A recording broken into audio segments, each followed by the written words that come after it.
মন এত চঞ্চল, কিছু দিয়েও ভাবে যদি আমার নামটা হতো। লক্ষ্য করে দেখিস, আমারই হয়, দিলাম লোকে জানলো না। আমরা হাসি মজা করি কীর্তনের আসরে, নামের আসরে, বিভিন্ন জায়গায় অমুকে 10 টাকা দিলেন, নিত্যানন্দ তাকে নিতাই তাকে কৃপা করুন, হরি বল দি সবাই হরি দেয় না। একটা লোক খুব কিপটে, বুঝলি, একটা লোক খুব কিপটে আর খুব মানে নামের কাঙাল, খুব নাম চায়, কিছু দিলেই যে নাম, অথচ বড় লোক, পয়সা খরচ করে না। তো কমিটির লোক গিয়ে ওকে বলেছে যে এরকম উৎসব হচ্ছে, আপনি দয়া করে যাবেন, দেখবেন যদি কিছু দেওয়া যায়। তো ওর তো কি করে নাম হয় ওদিকে নজর, ভগবানের সেবায় দেবে, দেবে না। মেয়ের বিয়েতে অনেক খরচ করতে পারে, ছেলের চাকরির জন্য অনেক ঘুষ দেবে, কিন্তু ঠাকুর সেবায় দেবে না। এটা আমাদের বাঙালিদের একটা স্বভাব, চরিত্রগত একটা বৈশিষ্ট্য। ভগবানের সেবায় আমরা দিতে চাই না। তো লোকটাকে নিয়ে এসছে, এবার বলা হচ্ছে দান। উমাও তো ভাবছে গিয়ে দেব, সামনে দান বাক্স রাখা আছে। ও বাবা, সভাপতি বলছেন যেখানে যারা দান করবেন তাদের নাম প্রকাশ করা হবে না, গুপ্ত দান, গুপ্ত দান করা হবে, এ নাম কিন্তু প্রকাশ হবে না। এবার তো এমনি করে এসেছিল, মুখটা গুপ্ত দান, ঠিক আছে। তো কমিটির লোক রাজি করিয়েছে, 10,000 টাকা দেবে, চেকটা ফেলবে, ঠিক আছে। এবার চেক ফেলবে, ও গিয়ে যে ঘোষণা করে মাইকে, তাকে বলছে আচ্ছা নাম না বলো, অন্তত এইটুকু তো বলো যিনি 10,000 টাকা দিয়েছেন তিনি মঞ্চে বসে আছেন। নাম প্রকাশ করো না, কিন্তু বলো তিনি মঞ্চে আছেন, এটা তো বলতে পারো। ঘ্যানের ঘ্যানের করছে। তো উনি বলেছে মাইকে যে যিনি 10,000 টাকা দিয়েছেন তিনি মঞ্চে বসে আছেন। এবার ও দেখছে মঞ্চে তো আরো লোক বসে আছে, সবাই তো মঞ্চে বসে আছে, বলে না বলো তিনি মঞ্চে বাদিক থেকে 3 নম্বর, তিনি 10,000 টাকা দিয়েছেন। আবার বারে বারে বলে মঞ্চে বাদিক থেকে, তো বলেছে তিনি মঞ্চে বাদিক থেকে 3 নম্বর বসে আছে, তবুও নাম বলে না। কি করে ও, চেকটা বাক্সে ফেলে দিয়ে চলে গেছে, কারণ সভাপতি বলেছেন যে নাম প্রকাশ হবে না, দান হবে গোপন দান, নাম হবে না। চেকটা ফেলে দিয়ে চলে গেছে। পরের দিন চেক পাওয়া গেছে, ব্যাংকে নিয়ে যাওয়া হয়েছে চেক। অফিসার দেখে বলছে মা এই চেক তো চলবে না, যান নিয়ে যান। কেন? সই করে নিয়ে আসুন। সই করেনি, চেক দিয়ে দিয়েছেন। ওকে গিয়ে বলছে আপনি সইটা করে দিয়ে, এই যে বললেন নাম লেখা যাবে না, নাম লিখবো না, 10,000 টাকা লিখে দিয়েছি, ওই সই করা যাবে না। বোঝ আমাদের মন কি অবস্থা। আমাদের মন এত চঞ্চল, এত চঞ্চল, খালি প্রতিষ্ঠা চায়, যশ চায়, সম্মান চায়। লোকে জানলো কি না আমি ভজন করছি, হ্যাঁ আমি ভজন করছি, জানলো কি না, এই এক প্রতিষ্ঠার একটা বিরাট চিন্তা। সেই মনকে সংযত করে ভগবানকে দেওয়া। অর্জুন জিজ্ঞাসা করছেন ভগবান কি করে দেব তোমাকে? ভগবান বলছেন অভ্যাসেন তো কন্তেয় বৈরাগ্যেন চ গৃহ্যতে। বারবার অভ্যাস করো, বারবার অভ্যাস করো, অভ্যাস করতে করতে তোমার বৈরাগ্য আসবে। বৈরাগ্য না আসলে ভগবানের চরণে মন বসে না। বৈরাগ্য কাকে বলে? বিরাগ। বি মানে বিগত, রাগ ভালোবাসা, সংসারের প্রতি ভালোবাসা উঠে যাওয়াকে বৈরাগ্য বলে। বিরাগ বিশেষ রাগ ভালোবাসা ভগবানের প্রতি। সংসারের প্রতি ভালোবাসা উঠে গিয়ে গৌর গোবিন্দের প্রতি ভালোবাসা জেগেছে, তার নাম বৈরাগ্য, বিরাগ, বৈরাগী। আর সংসার ভালো লাগে না, অনেক টাকা জমিয়ে ফেলেছি, এবার চলে যাবে সংসার, আর কেন টাকার পেছনে ছুটবো, এবার চলো যাহা ছোটা হয় নাই সেখানে ছুটি, গৌর গোবিন্দের পেছনে ছুটি, হরিনাম কীর্তন করে ছুটে বেড়াই। বাহু ওপর বাহু তুলি, বৃন্দাবনের কুলি কুলি, কৃষ্ণ বলি বেড়াবো কাঁদিয়া। মাধবী কুঞ্জের পরি, সুখে বসি সুকসারি, গাহিবে রাধা কৃষ্ণ রস, বসি তরু মূলে তাহা, শুনিয়া জুড়াবে হিয়া, কবে সুখে গোয়াব দিবস। সেই দিনটি আবার কবে হবে, যাবে বৃন্দাবনে গিয়ে নিকুঞ্জ মন্দিরের গড়াগড়ি খাবো, কবে বংশী বটে হা রাধে বলে কেঁদে বেড়াবো, কবে ভান্ডির বনে গড়াগড়ি দেব, কবে আমার সেই দিন আসবে। এই আকুলতা যখন মনের মধ্যে আসবে, আকুল আকুল পাওয়ার জন্য আকুলতা, তখন জানবে তোমার মনে বৈরাগ্য এসছে, তখন জানবে মন বসে গেছে। ততক্ষণ মনের মধ্যে ব্যাংক অ্যাকাউন্ট, মোবাইল ফোন, বাড়িঘর, চশমা, ঘড়ি, আংটি ঘুরে বেড়াবে, ততক্ষণ তুমি জানবে তুমি বৈরাগী নও। তুমি সাধু কিনা তোমার মনকেই তুমি জিজ্ঞেস করতে পারবে। লোকে আমায় সাধু বললো, আমার মন বলল তুই চোর। তুমি চোর, মন সাধু ন, লোকে বলছে সাধু। তো সাধু কাকে বলে? সারা সার বিবেক চতুর ইতি সাধু। কোনটা সার কোনটা অসার এটা বুঝে যিনি অসারকে ছেড়ে সার করেন গোবিন্দ চরণ, তিনি সাধু। অসার কোনটা? যেটার সার নাই সেটাই অসার, সংসার থাকবে না। অসার সংসার বলে কই অসার সংসার, বেশ তো আনন্দে আছি। সং সাজতে আসি তার নাম সংসার। তো সংসার কাকে বলে? অপূর্ব দেহেন্দ্রীয় সংযোগ এব সংসার। খাতা কলম এনেছিস? বলেছিলাম যে আনিস নি, কিছু মনে থাকবে না।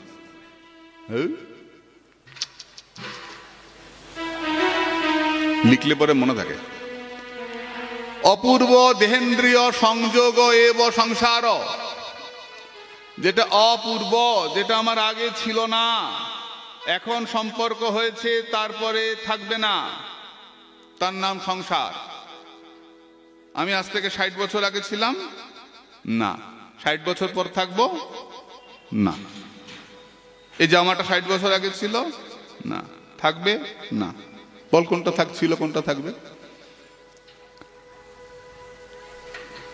এটাকে আমি বলে আঁকড়ে আছি, এর নাম সংসার। বাচ্চা পুতুল খেলে, পুতুল ভেঙে যায়, বাচ্চা কাঁদে, আমার পুতুল ভেঙে গেছে। বাবা এসছে, কি হয়েছে? আমার মায়ের সুন্দর পুতুলটা ভেঙে গেছে, আমাকে ভেঙে দিয়েছে। বাবা হাসে, বাবা হাসে, বাচ্চা আরো রাগ করে। বাবাটা কি বুর্বক? আমার এত মূল্যবান পুতুলটা ভেঙে গেল। বাবা হাসে। বাবা বলে পুতুল তো ভাঙবেই, সোনা তোমাকে আমি আরেকটা পুতুল এনে দেবো।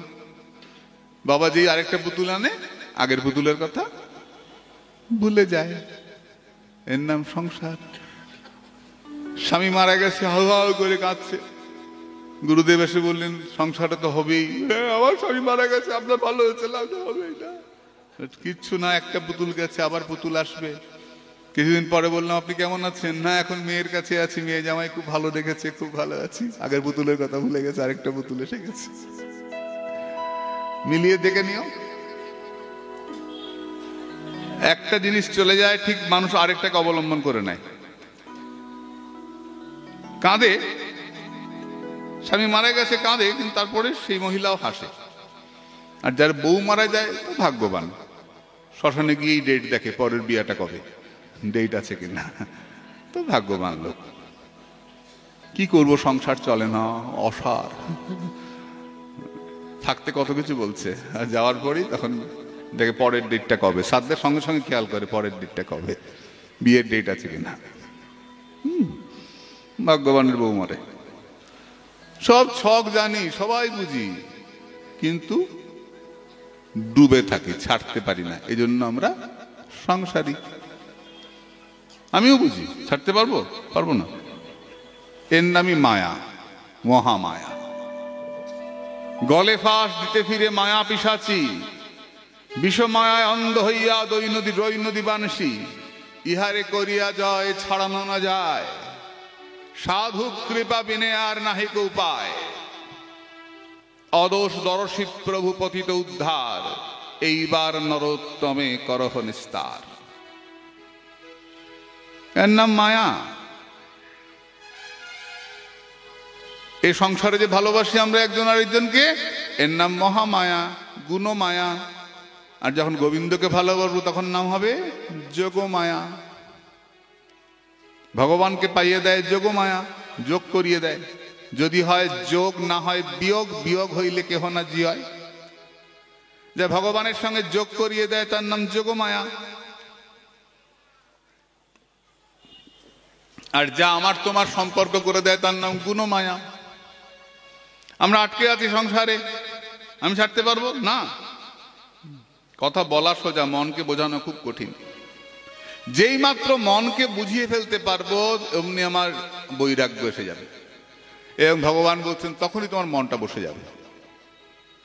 অভ্যাস নতুন কমতে, তার জন্য তোমায় কি করতে হবে? অভ্যাস। অভ্যাস কাকে বলে? পুনঃপুন চেষ্টা, তার নাম অভ্যাস। বাচ্চা অ লেখে প্রথমে লিখতে পারে মা স্লেট পেন্সিল দিয়ে। এখন স্লেট পেন্সিল লেখে কেন জানি না, আমরা স্লেট পেন্সিল দিয়ে লিখেছি। লেখায় তো বাচ্চা প্রথম গোল্লা পাকায়, টেনে দেয়, দিক টেনে দেয়, মা ছেড়ে দেয়, হে হবে না তোর দ্বারা, না না না না, আবার লেখো, আবার লেখো, আবার লেখ, করতে করতে অ হয়ে গেল। এই প্রত্যেকটা গোল্লা পাকাচ্ছে, প্রত্যেকটা গোল্লাই তার জীবনে প্রয়োজনীয়। এই গোল্লাগুলো পাকালো বলি অলেখাটা হলো, গোল্লা না পাকালে প্রথমে অলেখা হতো না। যে গোল্লাটা পাকাচ্ছে এটা তার জীবনে প্রয়োজনীয়।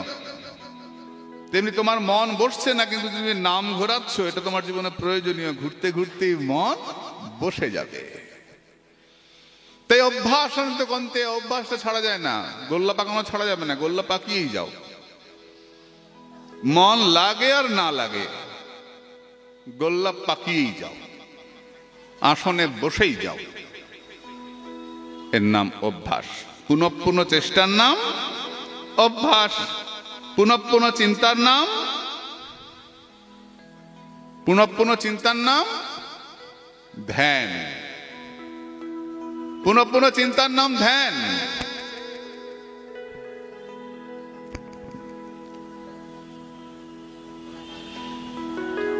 বারবার চিন্তা আসবে যাবে, আসবে যাবে।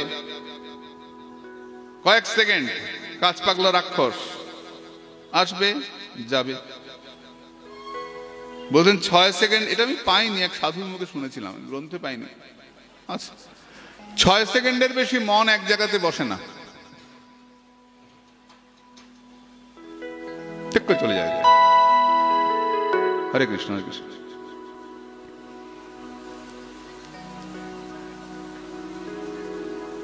মনয় বহি মনুষ্যানাং কারণাং বন্ধমোক্ষায়। মা দেবহূতি কপিলকে জিজ্ঞাসা করলেন, বাবা বলতো সারা জীবন কি রান্নাই করব? কপিল বললেন, চেত খল্লস্য বন্ধায় মুক্তয়ে চাত্মনুমতম। মাগো তুমি যদি পাঠে বসে বাড়ির কথা ভাবো তুমি বদ্ধ।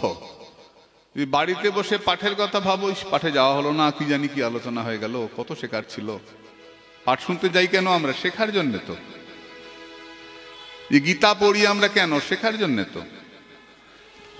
গীতা কি কোনো ধর্মগ্রন্থ? না, গীতা ধর্মগ্রন্থ যতটা তার থেকে বেশি জীবনের গ্রন্থ।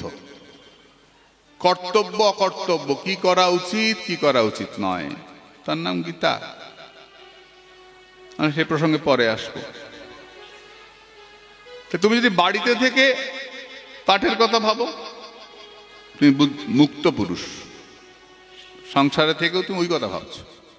কিন্তু ওইখানে থেকে পাঠে বসে তুমি বাড়ির কথা ভাবছো, কি হলো কি হলো কি হলো, তুমি বদ্ধ। তোমার গায়ের শ্যাওলা যায় নাই, এখনো আটকে আছে, পাকে আটকে আছো এখনো। তোমাকে তোমার মালিক তুলতে আসে নাই, পাকেই পড়ে আছো। সংসার পাকে আটকে আছো, যতক্ষণ সংসারের চিন্তা মাথার মধ্যে ঘুরঘুর করছে। তো মন, আমাকে আজকে সকালে এক বাবা প্রশ্ন করছিলেন, সকালে তো অনেকেই দেখা করতে যাচ্ছেন, গেছিলেন, তো প্রশ্ন করছিলেন যে মন কিছুতেই এক জায়গাতে বসে না, কি করব? জপে বসলেই যত বাজে চিন্তা আসে, কি করব? আসবেই তো। দুধের কড়াই উনুনে না বসলে তো উতলায় না, যেই আগুন লাগে তখন তো দুধটা উতলায়। তেমনি যেই নামের আগুন লাগে, মন্ত্রের আগুন লাগে, অমনি মনে উথাল পাতাল শুরু হয়। কি হয়? ভেতরে যত ময়লাগুলো বেরিয়ে বেরিয়ে চলে আসে। মনের খোপে তো, মাথায় তো খোপে সব ময়লা ভরা আছে, চিন্তা। আগুন লাগলেই দুশ্চিন্তা, কুচিন্তা, বাজে চিন্তা সব বেরিয়ে বেরিয়ে চলে আসে। মাথাটা হালকা হয়ে যাবে, বেরোক। যত বেশি চিন্তা আসে জানবে তত বেশি খালি হচ্ছে মন। বিজয়কৃষ্ণ গোস্বামীপাদ এক চোরকে দীক্ষা দিয়েছিলেন। দীক্ষা দেওয়ার পরে সেই চোর আগে সপ্তাহে 4 দিন চুরি করত, দীক্ষা নেওয়ার পর থেকে 7 দিনই চুরি করে। 3 দিন বেড়েছে চুরি করা। এই শান্তিপুরের গোসাই বিজয়কৃষ্ণ গোস্বামীপাদ। এবার সবাই গিয়ে সাধুরা বললেন যে গোসাইজি আপনি এটা কি করলেন? ও 4 দিন চুরি করতো, 3 দিন আমরা ঘুমাতাম, ও ঘুমাতো, 7 দিনই চুরি করে।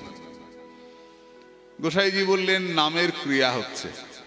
সর্বনাশ, নামের ক্রিয়ায় চুরি করা বাড়ে নাকি? গোসাইজি বললেন দূর থেকে কি দেখিস? বনকে, ঘন বন, দূর থেকে কি দেখিস? কালো বন দেখিস, সবুজ কালো বন। এবার মনে কর বনের মধ্যে আগুন লেগে গেল, কি হয়?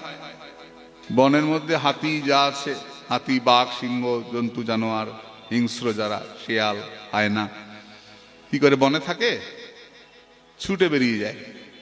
বলে আগে তো বুঝি নাই বনে এত জন্তু ছিল। বলে আগে তো আগুন লাগে নাই, যেই আগুন লেগেছে সব জন্তুগুলো ছুটে ছুটে বেরোতে শুরু করেছে। তোর মনের মধ্যে যত ময়লা ছিল, চৌর্যবৃত্তি ছিল, চুরি করার ইচ্ছা ছিল, যে নামের আগুন লেগেছে হুড় করে বেরোতে শুরু করেছে। খুব তাড়াতাড়ি বনটা খালি হয়ে যাবে, খুব তাড়াতাড়ি খালি হবে। গুরু কৃপার আগুন যখন লেগে গেছে তখন জানবি মন খালি হয়ে যাবে। প্রভুপাদ কানপ্রিয় গোস্বামী বলেছেন তুমি নৌকো করে যাচ্ছ, নৌকো থেকে তুমি জলে পড়ে গেছো, হাবুডুবু খাচ্ছ জলে। এমন সময় মাঝি একটা বাঁশ ফেলে দিল, বাঁশ ফেলে দিল, তুমি বাঁশটাকে চেপে ধরলে, তো নৌকোয় উঠতে পারছো না। উঁচু নৌকো, বড় নৌকো, উঠতে পারছো না। কিন্তু যদি বাঁশটা ধরে থাকো তাহলে মাঝি তোমাকে ঠিক টানতে টানতে নিয়ে তীরে পৌঁছে দেবে। বাঁশটা ছেড়ে দিলে কিন্তু পৌঁছাতে পারবে না। বাঁশটা ধরে রাখলে মাঝি টানতে টানতে নিয়ে তোমার পারে পৌঁছে দেবে। মাঝিটা কে গো? পরম দয়াল শ্রী গুরু পাদপদ্ম। তার চরণটা যদি আমরা জড়িয়ে ধরে থাকি, শ্রী গুরু চরণের রতি সেই সে উত্তম গতি, যে প্রসাদে পুরে সর্ব আশা। গুরু চরণটা যদি জড়িয়ে ধরে থাকো, তুমি যে নিতাই গৌর চরণে পৌঁছাবেই পৌঁছাবে, এতে কোনো সন্দেহ নাই। শুধু ধরে থাকা। সদ্গুরু ভগবান কি জয়। मैं शरण परा तेरी, मुझको अपना लेना। मैं शरण परा तेरी,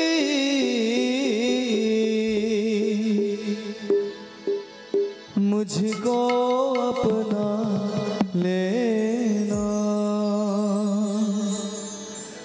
गुरुदेव दया करके चरणों में जगह देना। गुरुदेव दया करके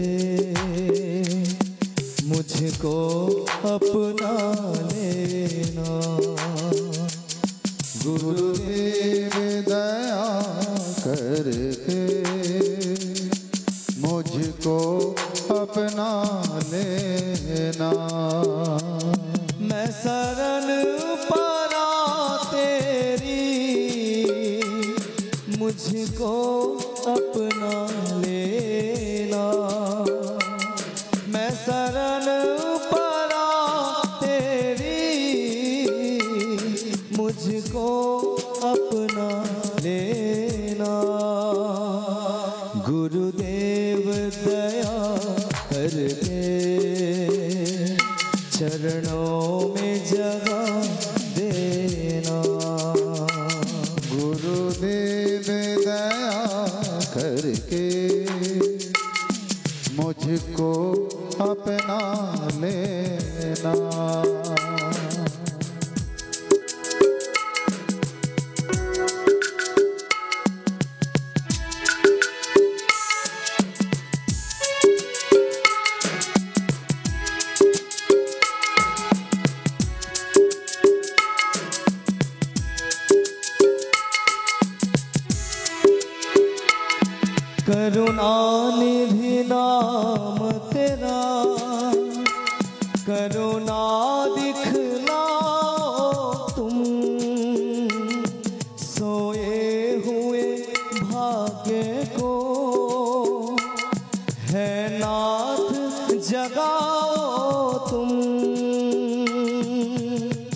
तुम सोए हुए भाग्य को है नाथ जगाओ तुम। मेरी नाव भंवर डोले उसे पार लगा देना। गुरुदेव दया करके मुझको अपना लेना। गुरुदेव दया करके मुझको अपना लेना।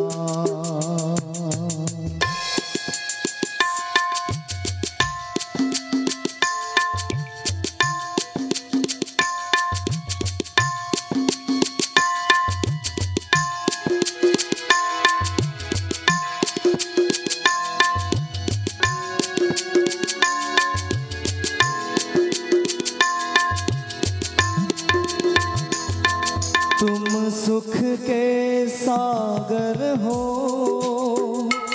निर्धन के सहारे हो। इस तन में समाये हो, मुझे प्राणों से प्यारे हो।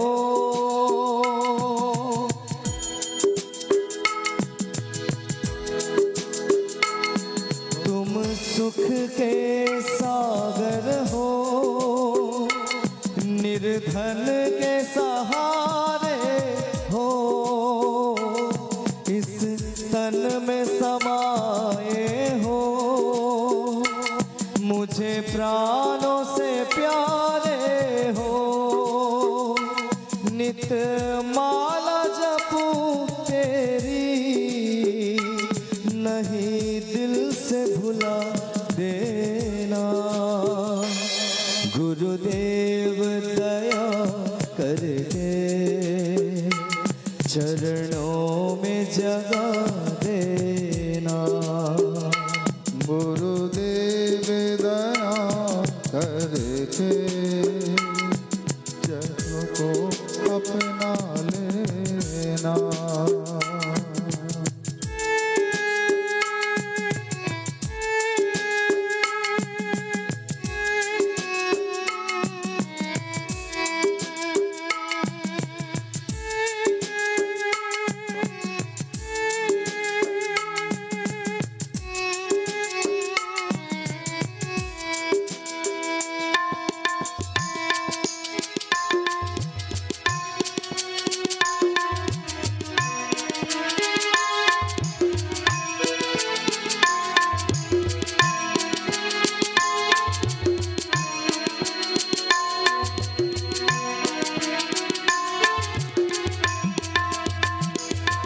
पापी हूँ या कपटी हूँ, जैसा भी हूँ तेरा हूँ। घरवार छोड़ कर मैं जीवन से खेला हूँ।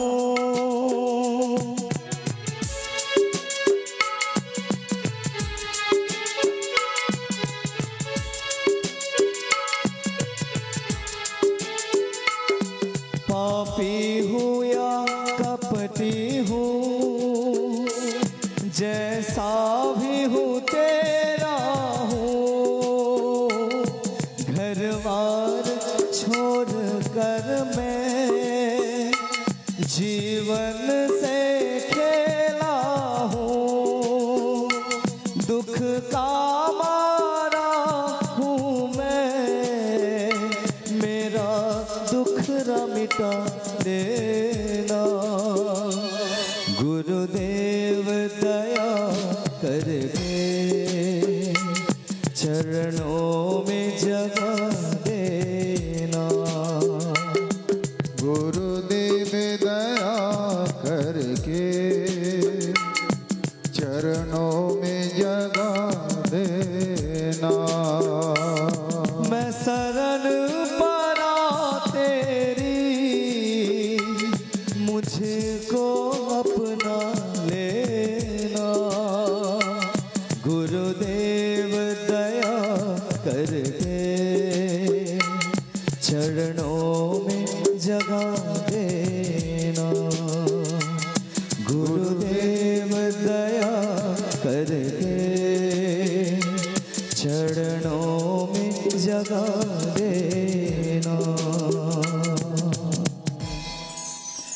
परम दयाल श्री गुरुदेव की